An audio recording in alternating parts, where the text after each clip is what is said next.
موضوع المدرب الخاص بالنادي الاهلي.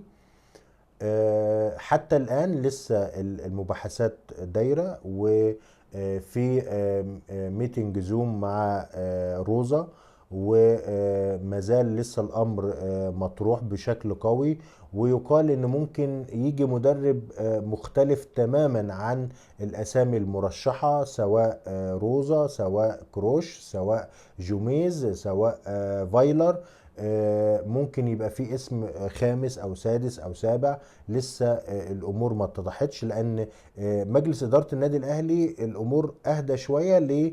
لان هو عين خلاص الكابتن عماد النحاس، وان شاء الله يفوز بكره، ويبقى الموضوع فيه اريحيه الى حد كبير، ان هو ما يبقاش ضاغط على نفسه ان هو يجيب مدرب بسرعه.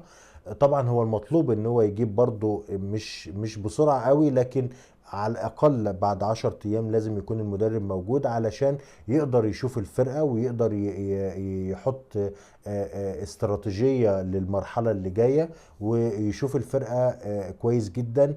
وطبعا كابتن عماد النحاس هيديله تقرير، لكن طبعا لما يكون شايفها على أرض الواقع وفي الاستاد بيبقى أفضل طبعا، ويكون موجود مع الفريق بشكل دايم. فإن شاء الله في خلال أسبوع 10 أيام هيتم حسم موضوع المدرب الأجنبي.